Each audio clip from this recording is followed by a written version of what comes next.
orang tua saya, ayah saya menyarankan kalau nggak bisa jadi polisi, ya sudah jadi guru saja seperti bapak. Saya juga punya tugas tambahan sebagai pandita yang melayani kadang-kadang ke lapas-lapas, ya, jumpa juga dengan alumni-alumni siswa-siswa kita yang salah dalam memilih jalan. Kalau dia kebetulan anak yang baik, terus menjadi baik dan setelah dewasa jadi baik, itu kan biasa. Itu sesuatu yang lumrah, wajar, namanya udah baik.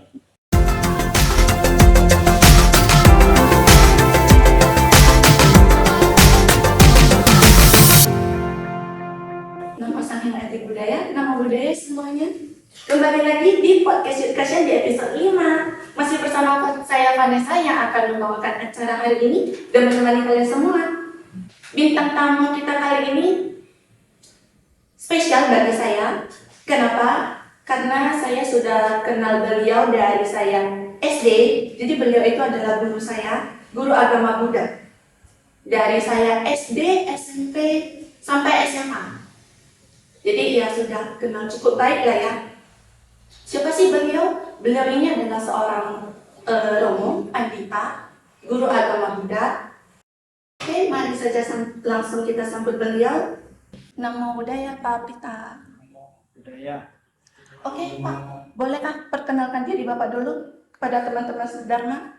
Ya, Namo Sang Hyang Buddhaya, Namo Buddhaya. Perkenalkan saya, nama saya Pak Prita Sitepu. Saya adalah guru pendidikan agama Buddha di sekolah perguruan Gajah Mada Binjai. Selain sebagai guru agama, saya juga adalah pandita di Majelis Budaya Indonesia. Tugas saya selain untuk pembina perkawinan agama Buddha, untuk upacara awal manggala, juga untuk pengangkatan sumpah janji jabatan baik untuk notaris, ASN ataupun di bidang-bidang lain di pemerintahan. Pak Aprita, bagaimana sih awal mulanya Bapak ini bisa mengenal agama Buddha? Ya, saya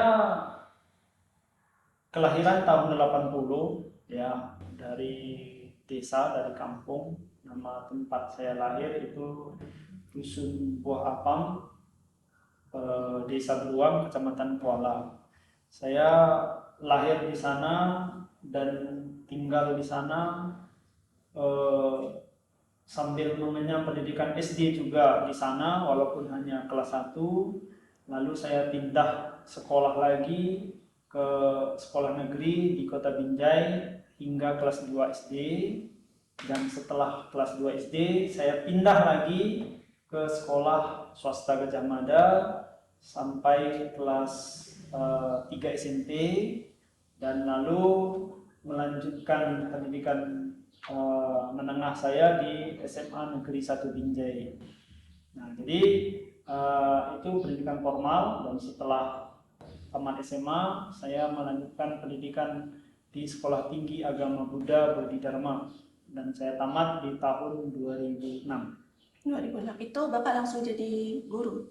Saya jadi guru sebenarnya sebelum saya kuliah. Saya tamat SMA tahun 2000. Jadi awal mulanya saya punya cita-cita menjadi anggota Polri. Saya sempat ikut tes 1 kali, ikut seleksi sampai beberapa tahap, namun tidak lulus dan sedikit atau sempat down karena masih muda. Jadi orang tua saya, ayah saya menyarankan kalau nggak bisa jadi polisi, ya sudah jadi guru saja seperti bapak. Nah, jadi ya tanpa pikir panjang, tanpa banyak argumen, ya sudah saya ikuti anjuran dan nasihat orang tua saya, bapak saya. Saya kemudian jadi guru. Di tahun 2000, tahun ajaran barunya sekitar bulan 7, bulan Juli, saya mengajar di sekolah Yayasan Pendidikan Ibu Sugiyarti Maju Tandem. Nah, itu saya mengajar kelas 1 SMP. Kemudian Saya juga diminta untuk menggantikan salah satu senior saya yang lulus pegawai negeri sipil di Gajah Mada di sekitar bulan Oktober kalau tidak salah itu. Dan itu sudah berjalan sampai sekarang sudah 24 tahun, dalam 25 tahun ya. Dan di tahun 2021 saya juga diminta untuk menjadi kepala sekolah di jenjang SMA di perguruan Gajah Mada tempat saya mengabdi tersebut. Dan ini sudah berjalan hampir 4 tahun. Sampai sekarang ya Mas? Sampai sekarang. Jadi Pak Afrita ini kenal agama bundanya itu awalnya dari mana Pak?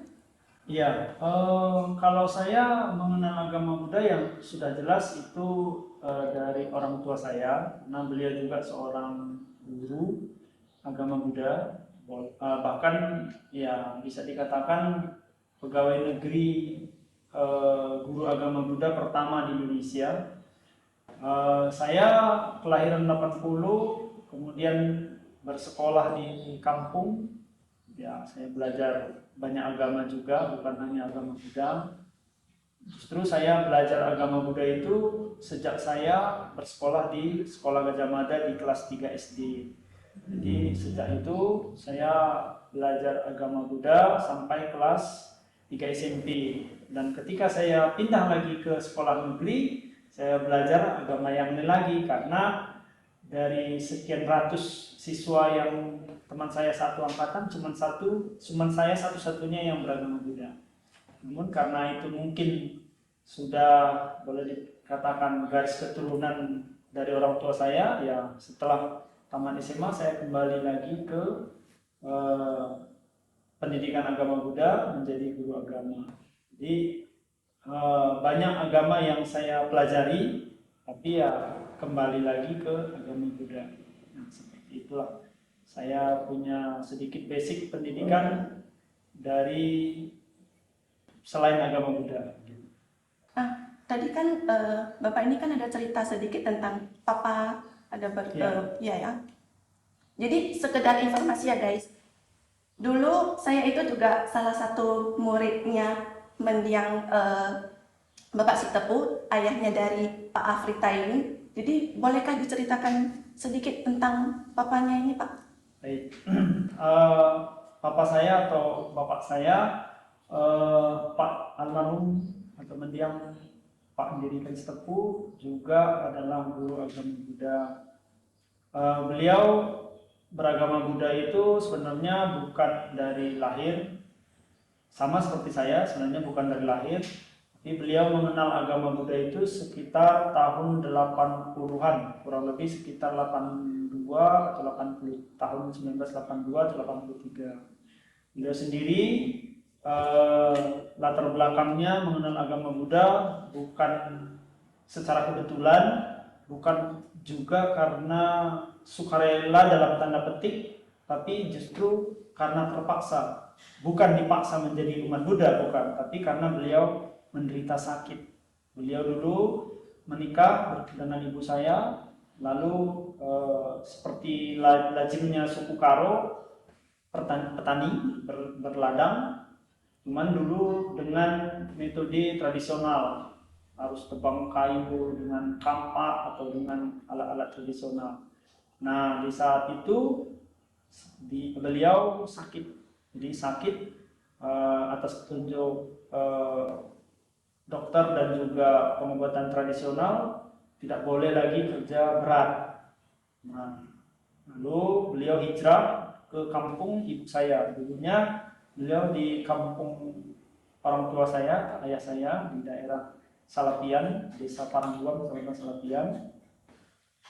Hijrah ke desa Beruang, di Sumbuh Hapang, dan di sana beliau berobat. Secara kebetulan beliau dikunjungi oleh sepupu beliau, Pak Ngikut Sitepu, yang mana beliau itu setahu saya adalah orang Karo Langkat yang pertama beragama Buddha, setahu saya. Dan beliau diajak untuk datang ke wihara Karo yang pertama di sana, di desa Buah Apam namanya, di dusun Buah Apam namanya Wihara Buddha Agung. Wihara Buddha Agung, dan beliau sering dibawa ke sana. Ya harapannya sih pertama nggak muluk-muluk, karena di sana dulu sering ada baksos, pembagian vitamin atau obat-obat gratis. Diajaklah atas saran kakek saya, mertua beliau ya, ayah ibu saya. Mana tahu nanti dikasih vitamin supaya kamu lekas sembuh begini-begini kan. Jadi ya karena beliau pertama sedang sakit, kedua tinggal di rumah mertua, jadi apa perintah mertua ya mau tidak mau beliau jalani, walaupun beliau pernah bilang sebenarnya awalnya dia nggak suka, sudah berulang kali disuruh berulang kali dia menolak, cuman keseringan disuruh lama-lama dia sungkan, akhirnya dalam tanda petik terpaksa, ditambah kehadiran sepupunya ya udah ke sana. Nah, atas saran sepupu beliau, Pak Mikut Sepupu, beliau disarani, kamu kan punya tamatan SMA, saja ijazah SMA, jadi kamu bisa berkarir lah atau berkembang pendidikanmu kalau kamu punya ijazah kita, atau kamu saya ajak jumpa Bante. Beliau maksudkan itu adalah Bante Jinadamu Mahatera di Borobudur, di daerah Borobudur Medan. Nah, singkat cerita, bapak saya bersama sepupunya Pak Miko Sepupu itu pergilah ke Wihara Borobudur Medan, jumpa Bante Jinadamo, dan Bante Jinadamo pada saat itu menurut penuturan bapak saya melihat beliau, bertanya kepada beliau, apa pendidikanmu? Lalu beliau diminta untuk berdoa, karena memang bapak saya nggak punya pengetahuan dan pemahaman tentang Buddha Dharma, ya dia berdoa secara naluriah saja, dan beliau berbicara atau beradu tanah lah, kalau kita istilahkan dalam bahasa Buddhis. Beliau bilang kalau nanti saya sehat, saya sembuh, saya akan menganut agama ini, agama Buddha. Jadi ya mungkin dukungan karma baik beliau ditambah juga dengan aditananya tadi, ya, beserta dengan obat yang cocok baik medis maupun tradisional, beliau sembuh. Dan kemudian beliau mengikuti satu pendidikan namanya Pendidikan Guru Agama Buddha PGAB, yang diselenggarakan oleh kampus dari Jawa namanya Semaratungga. Nah, selama setahun beliau tinggal di Wihara Borobudur. Saya dan ibu saya tinggal di kampung. Beliau yang sendiri di sana tinggal sambil belajar. Menurut informasi beliau juga, beliau sudah mulai mengajar ke tebing, ke Belawan. Nah, setelah tamat baru pindah juga mengajar di Gajah Mada sejak tahun 1986 sampai beliau wafat 2012 beliau wafat.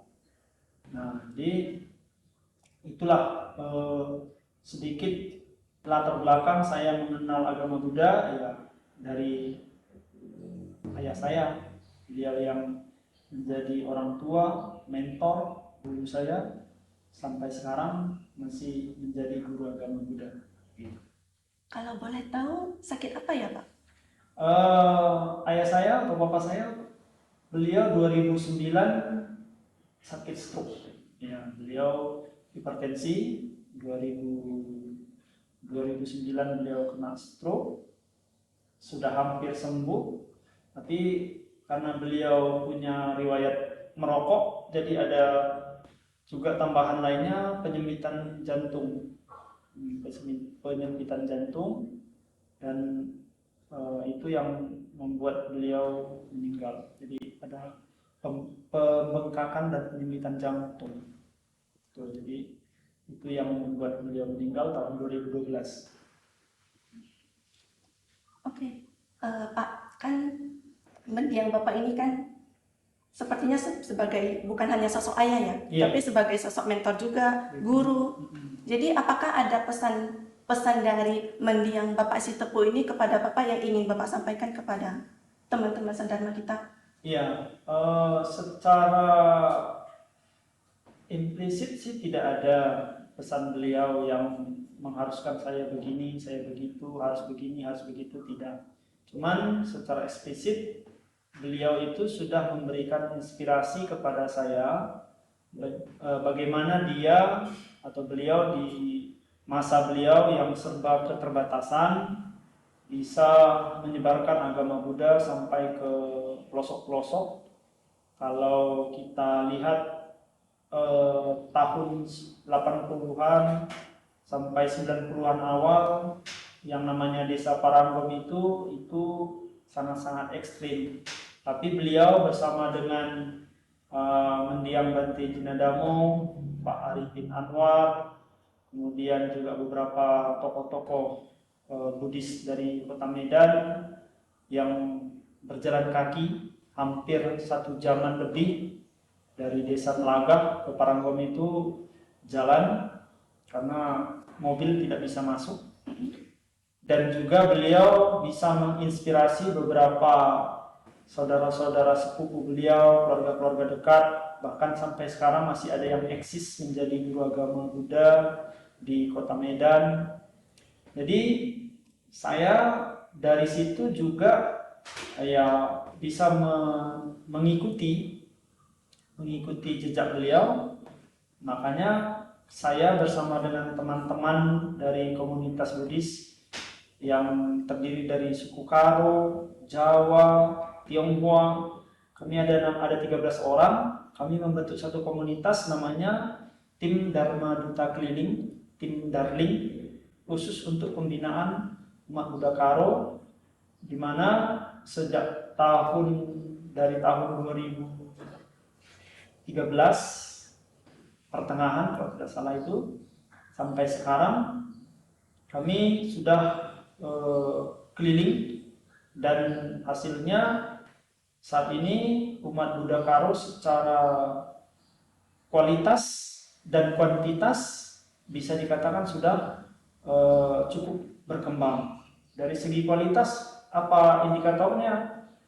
Bertambahnya anggota sangga, baik dari tradisi Theravada, baik dari tradisi Mahayana.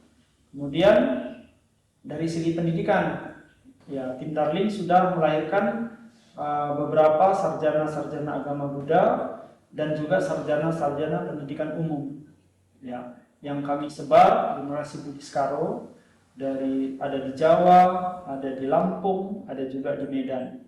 Nah, jadi kita bekerja sama dengan beberapa komunitas dan penyelenggara pendidikan yang bersedia menampung dan membimbing generasi Buddhis Karo. Karena kalau kami pahami, karena kebetulan tim Darling ini semuanya atau hampir sebagian besar basicnya adalah pendidik, guru juga.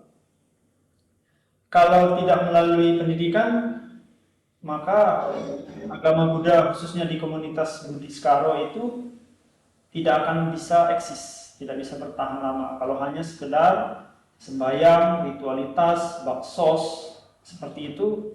Ini pasti akan segera hilang. Makanya kami selain sosial, selain ritual keagamaan, kita juga mencari channel-channel atau pihak-pihak yang bersedia membimbing generasi Buddhis Karo supaya mereka bisa mengenal agama Buddha, bisa menjadi penyambung estafet ya dari kami, ya. Kalau dilihat dari generasi Buddhis Karo, mungkin saya ini dan beberapa teman-teman yang ikut di tim kami adalah generasi kedua. Bapak saya adalah generasi kedua, beliau yang pertama. Nah, kami berharap nanti generasi-generasi Buddhis Karo yang kami sedang titipkan untuk belajar itu akan menjadi penyambung estafet untuk kami setelah kami nanti mungkin tidak ada lagi. Pak, boleh Kak diceritain sedikit tentang umat Buddha Karo? Kan dari tadi kan Bapak itu cerita sedikit tentang Buddhis Karo, Buddhis Karo. Karena agama Buddha itu kan identik dengan Tionghoa, dengan suku Tionghoa. Jadi bagaimana sih awal mulanya agama Buddha itu bisa menyebar ke umat Karo? Karena kan tadi Bapak bilang Bapak itu generasi kedua ya. Nah, generasi pertamanya itu bolehkah diceritain sedikit, Pak? Iya. Sebenarnya begini, kalau bicara kesukuan, sebenarnya ya suku Tionghoa tidak boleh mengklaim mereka itu identik dengan Buddhis, karena kita bisa melihat banyak juga suku-suku Tionghoa, terutama misalnya di Jawa, mereka bukan Buddhis, kan begitu. Nah, kalau di Jawa, umat Buddha itu juga banyak dari suku Jawa. Kalau di Lombok ada suku Sasak, di Kalimantan ada suku Dayak. Nah, kalau kita berbicara ke Sumatera Utara, ya memang orang akan selalu berpemikiran mata sipit suku Tionghoa itu adalah umat Buddha. Padahal kalau pada praktiknya ya mereka juga bercampur baur, tridharma. Buddhisnya ada, Konghucunya ada, Taoismenya ada. Ya kalau nengok di KTP, lihat di KTP ya katanya Buddha, cuman pada praktiknya ya campur baur. Mana dominannya kemana, ya kan gitu. Kalau bicara mengenai umat Buddha atau suku Karo, kalau dilihat dari suku Karo, terutama di daerah Langkat lah saya bilang, di tahun 80-an itu tidak ada satu agama yang dominan. Walaupun mungkin orang berpikiran kalau suku Karo itu mayoritas kalau tidak Muslim, ya Kristen.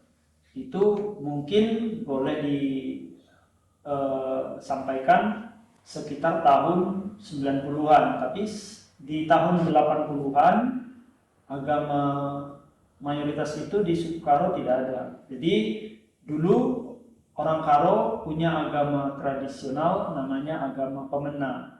Ya, agama Pemena ini kalau dilihat ritualistiknya ya mirip-mirip dengan Hindu.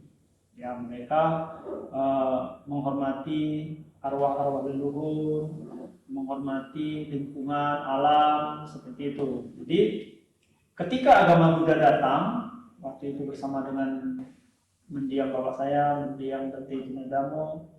Jadi agama Buddha itu bisa diterima dengan mudah karena agama Buddha dan tradisi Karo justru tidak ada yang bertentangan. Contoh, penghormatan pada leluhur.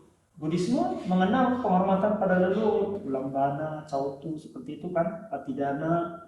Di tradisi Karo juga ada kita memberikan sesajian penghormatan pada leluhur dengan cara yang berbeda, tapi konsepnya menghormati leluhur.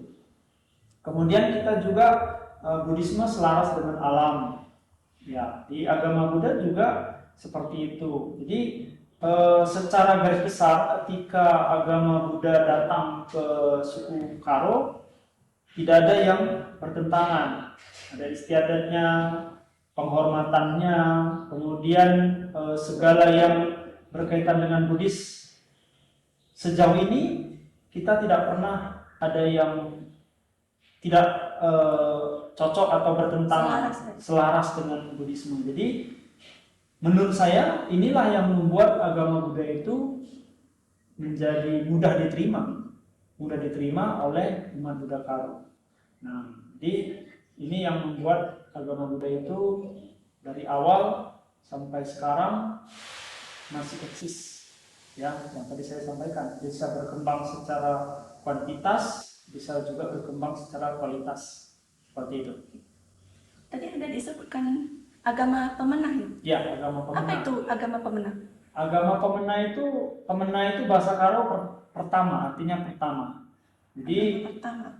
Kalau sekarang itu bisa disebutkan sebagai aliran kepercayaan di pemerintah di negara Kesatuan Republik Indonesia, bukan agama, tapi aliran kepercayaan.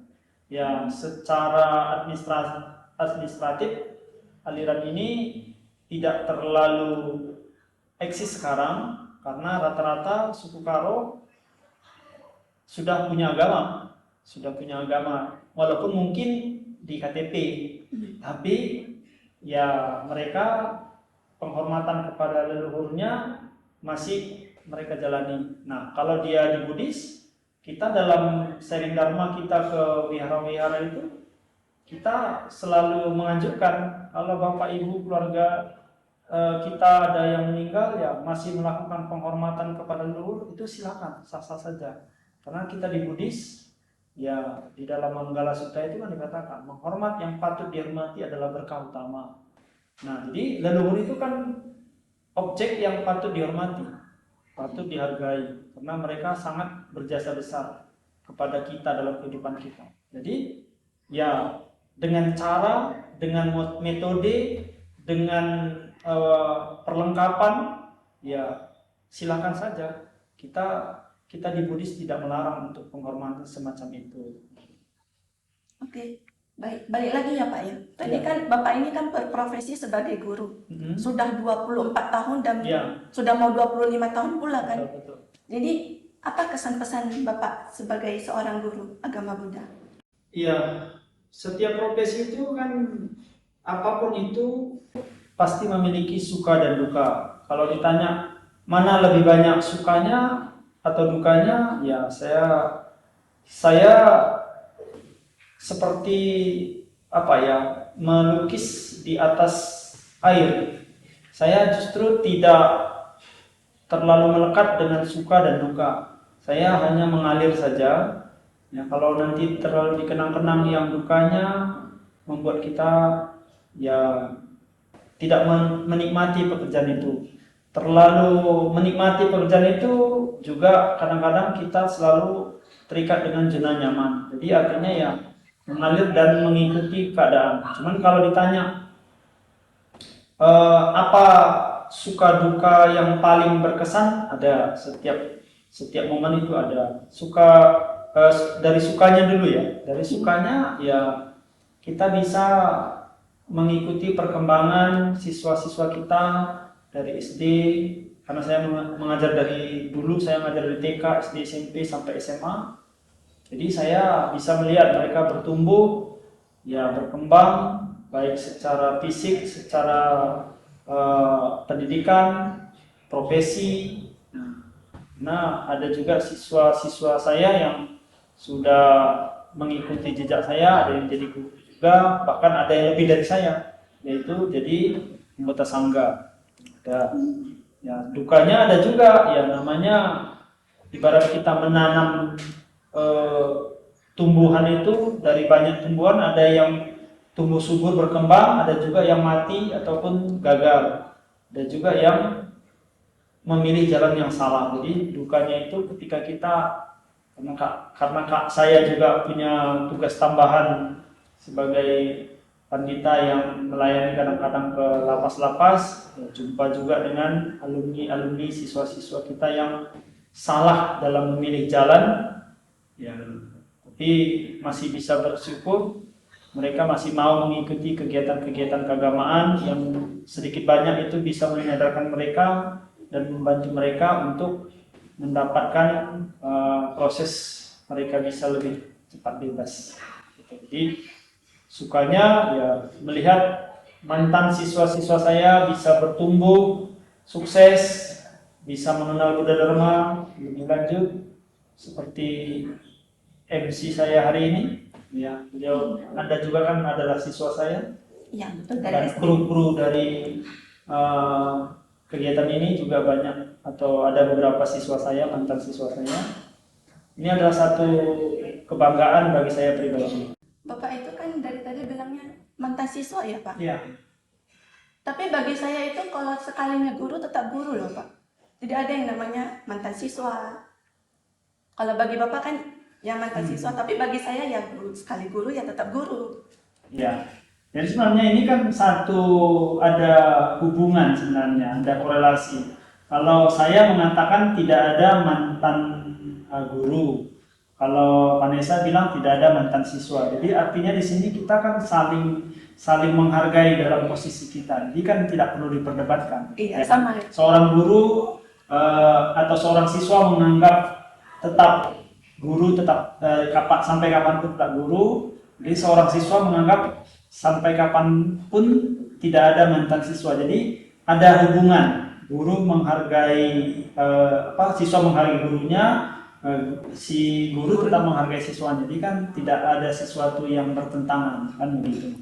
Jadi ya silahkan kita berada pada sudut pandang kita masing-masing tanpa mencari atau tanpa berusaha mencari mana benar mana salah. Jadi kita dalam posisi kita masing-masing dan kita tetap saling menghargai satu sama lain kan gitu. Itu menurut saya sih. Iya, ini masih bicara soal siswa ya Pak. Ya. Apakah ada yang paling berkesan dari begitu banyak siswa Bapak selama mengajar 24 tahun lamanya? Yang paling berkesan lah Pak? Iya. Sebenarnya banyak, cuman saya akan mengambil satu contoh. Ada kalau kami guru secara umum lah ya, apapun mata pelajarannya, kami itu sebenarnya hanya mengingat 4 orang siswa secara umum. Satu, siswa yang sangat pintar. Kedua, kebalikannya, ya tidak pintar, sangat. Itu bahasa lain dari bodoh. Kita tidak. Kedua, yang ketiga, anak yang sangat baik dan kebalikannya. Jadi ketika kita jumpa murid, kami guru ini secara umum ya, bukan secara pasti semuanya begitu, tapi secara umum hanya mengingat 4 anak ini, ya kan? Jadi kalau yang ya mohon maaf yang ada di tengah-tengahnya itu kadang kami lupa, harus ingat wajah, tak ingat nama. Tapi kalau yang 4 ini biasanya kami akan sangat mengenang lama. Nah, jadi saya pribadi ada satu siswa saya yang berada di salah satu dari tadi. Kebetulan dia itu sangat badung di sekolah. Tapi satu ketika dia menghubungi saya secara chat. Ya, dia berada di luar negeri. Dan ketika sekolah sangat bandel, tapi ketika dia punya masalah, dia menghubungi saya, mencari atau meminta solusi dengan masalah dia. Sampai berulang kali saya kasih nasihat, dan akhirnya dia menerima masukan saya dan tidak menghubungi saya lagi selanjutnya. Apakah mungkin sudah selesai masalahnya atau tidak, saya juga tidak tahu. Tapi ini satu hal yang berkesan, ternyata ketika dia masih muda atau ketika masih bersekolah, dia itu tidak bisa menerima apa yang saya ajarkan, tapi setelah dia menikah, dia mengingat saya dan membutuhkan saya. Ini satu hal yang berkesan.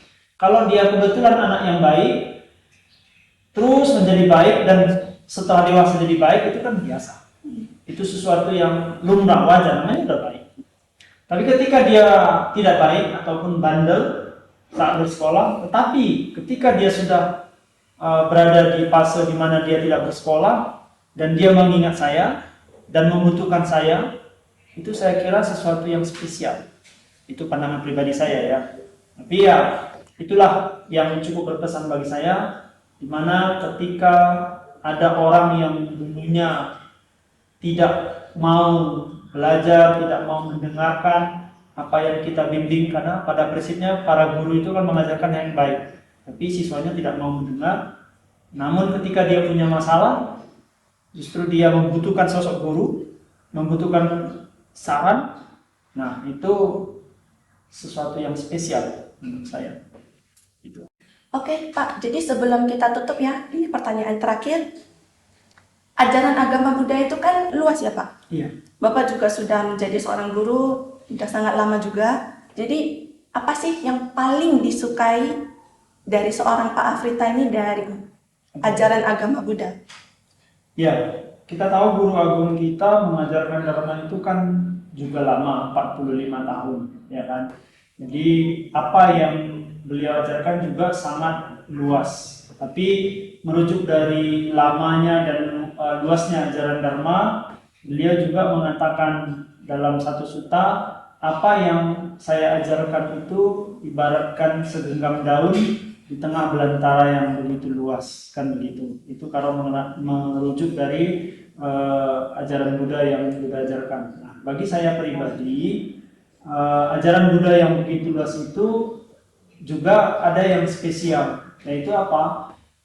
Ajaran Buddha itu tidak pernah mendoktrin kita untuk selalu mengikuti apa yang Buddha ajarkan tanpa memberikan kita kebebasan untuk berpikir, menggunakan nalar, menggunakan analisa kita. Jadi saya pribadi, saya selalu mengikuti atau melakukan ritual keagamaan Buddha, tapi di sisi lain saya yang tertarik dengan ajaran Buddha itu ya justru di hukum sebab akibat. Jadi artinya ataupun realnya ketika saya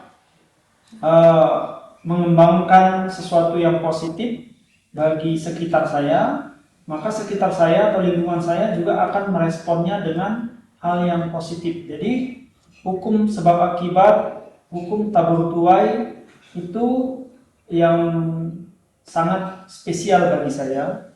Nah, jadi tinggal kita ingin mengkondisikan orang-orang di sekitar kita itu merespon baik diri kita atau sebaliknya. Karena kalau kita banyak berbuat baik, pasti kebaikan itu kembali kepada diri kita.